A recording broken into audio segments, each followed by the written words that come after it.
Boa noite a todos. Meu nome é Ana Cláudia. Eu componho a equipe composta por mim, Maria Fernanda e Silvia Regina. E na disciplina Administração de Recursos Materiais e Patrimoniais, vamos falar um pouco sobre a gestão de recursos materiais e patrimoniais na prática.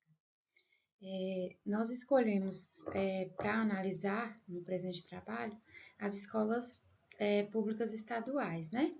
A gente entrevistou informalmente algumas pessoas ligadas a essas instituições para tentar identificar quais os principais desafios enfrentados por elas nessa gestão mesmo de recursos materiais e patrimoniais.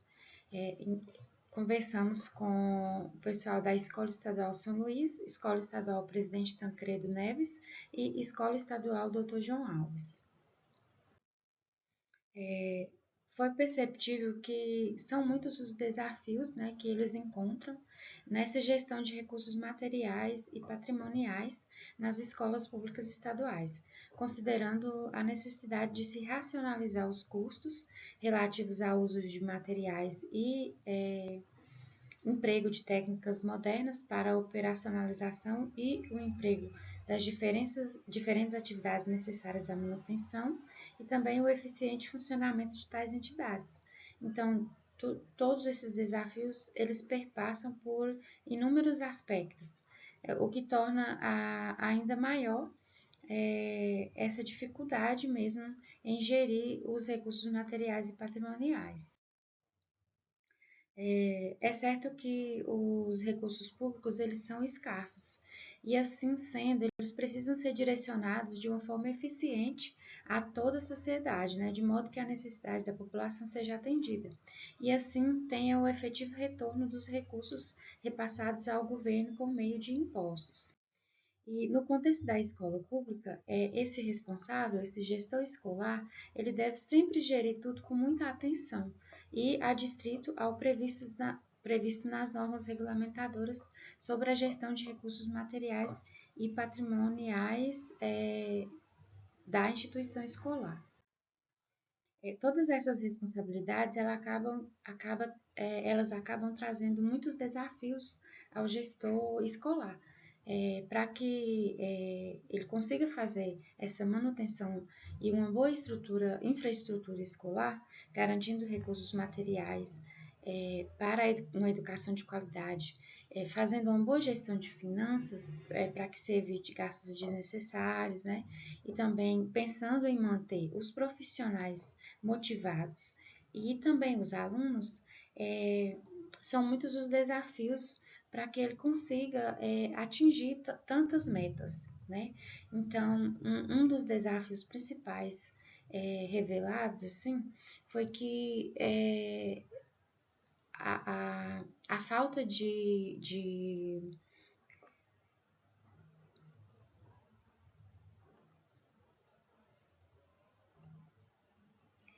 formação específica na área de gestão acaba trazendo mais desafios ainda para esses gestores.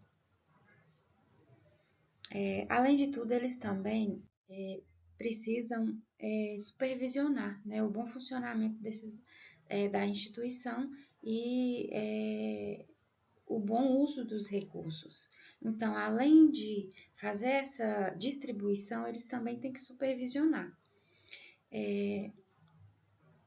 Então, cabe ao diretor da escola, ao gestor escolar, em cooperação com toda a comunidade escolar, definir tudo, né? Definir quais os móveis, quais os equipamentos que serão utilizados, as ferramentas, os materiais didáticos e as tecnologias educacionais.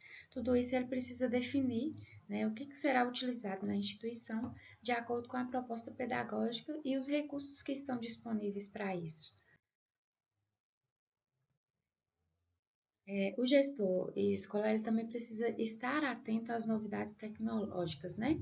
Também às discussões acadêmicas, às leis, às regulamentações e documentos curriculares, como é o caso da Base Nacional Comum Curricular, para que ele não venha a adquirir materiais defasados ou pouco úteis para o contexto atual da educação.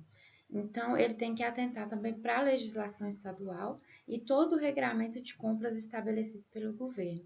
Então, isso tudo é uma tarefa bem árdua, bem dificultosa, ainda mais por essa questão que, como eu já disse, a falta de um curso específico para esses gestores.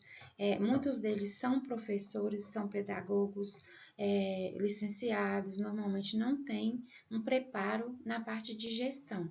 Então, acaba que eles têm essa certa dificuldade por terem que aprender no dia a dia mesmo como que funciona a gestão da escola.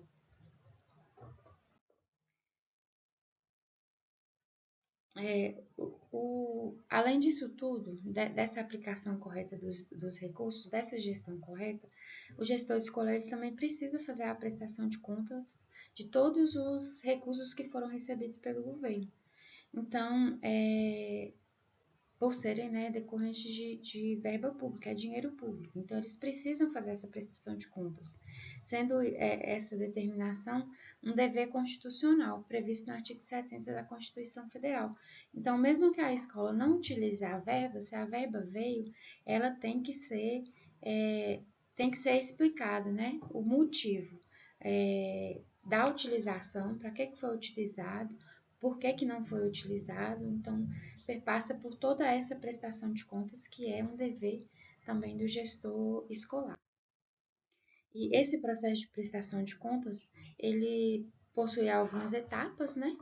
Primeiro, tem que fazer o preenchimento de formulários de prestação de contas do Fundo Nacional de Desenvolvimento da Educação, discriminando os valores recebidos, bens adquiridos, serviços contratados, saldos bancários e todas as outras informações necessárias, e apresentar os documentos para apreciação da comunidade escolar, encaminhar os arquivos para a Secretaria de Educação a qual a unidade escolar esteja vinculada, a aguardar uma avaliação da secretaria, né, que pode aprovar com ressalva, reprovar ou definir como não apresentada a prestação de contas.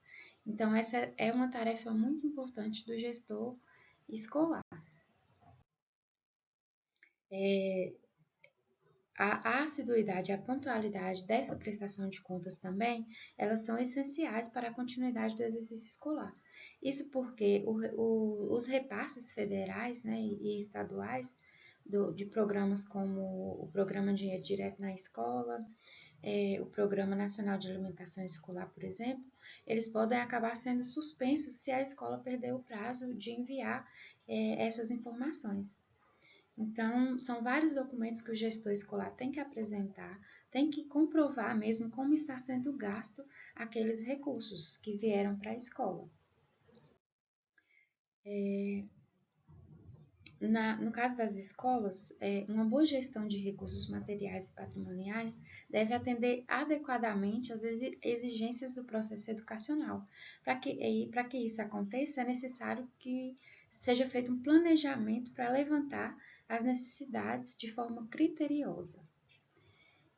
A gestão dos recursos pode definir a qualidade apropriada do produto ou serviço, né, a preço justo. O gestor precisa estar atento a todas essas informações.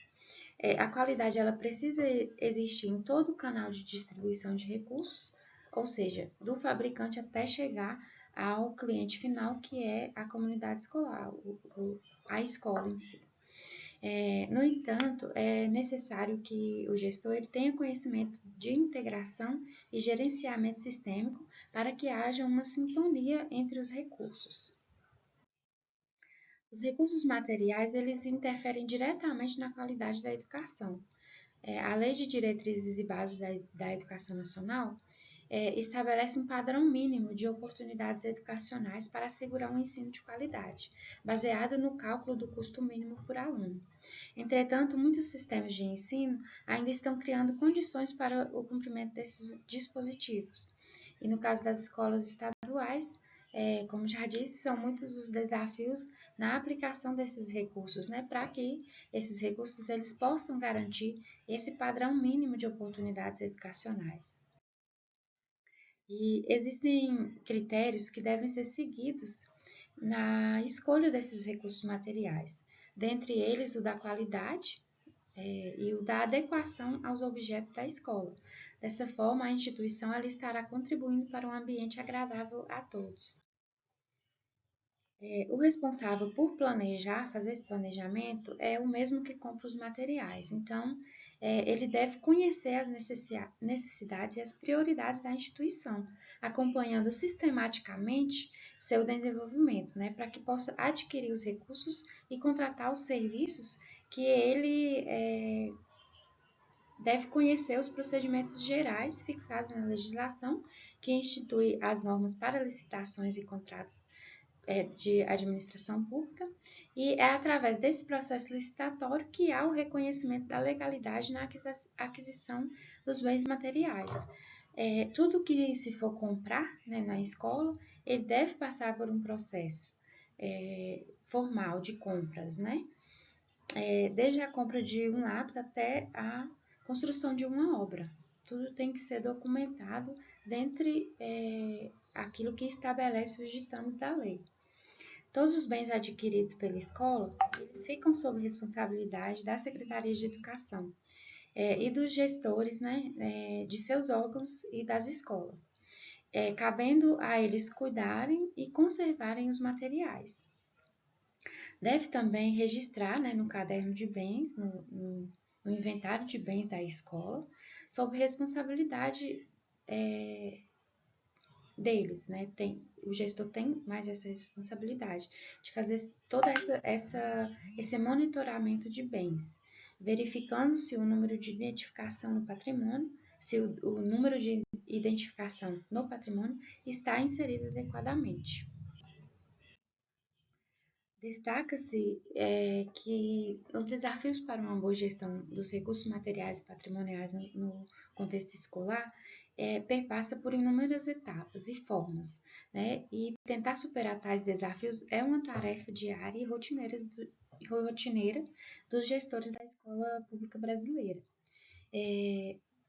Nota-se uma necessidade de aprimoramento da gestão pública da escola estadual, no sentido de que, como eu já disse, a maioria dos diretores eles possuem formação apenas em pedagogia ou licenciatura. Então, não tem muito conhecimento de gestão, muito menos da legislação aplicável à administração escolar, o que torna o processo ainda mais dificultoso. Então, acho que a capacitação desses profissionais poderá, né, contribuir muito mais na boa gestão patrimonial e de recursos das escolas, né, porque a maioria dos diretores acabam aprendendo na prática, não tem uma formação específica para tanto. E todas essas dificuldades acabam sendo por essas questões de formação mesmo. Porém, atualmente são muitas as fontes de informação, o que faz com que os gestores escolares estejam se atualizando cada vez mais, né, e se preparando, ainda que por conta própria na maioria das vezes, para atender às exigências das regras federais e estaduais sobre a gestão de recursos materiais e patrimoniais nas escolas. Essas são nossas referências e obrigada pela atenção de todos.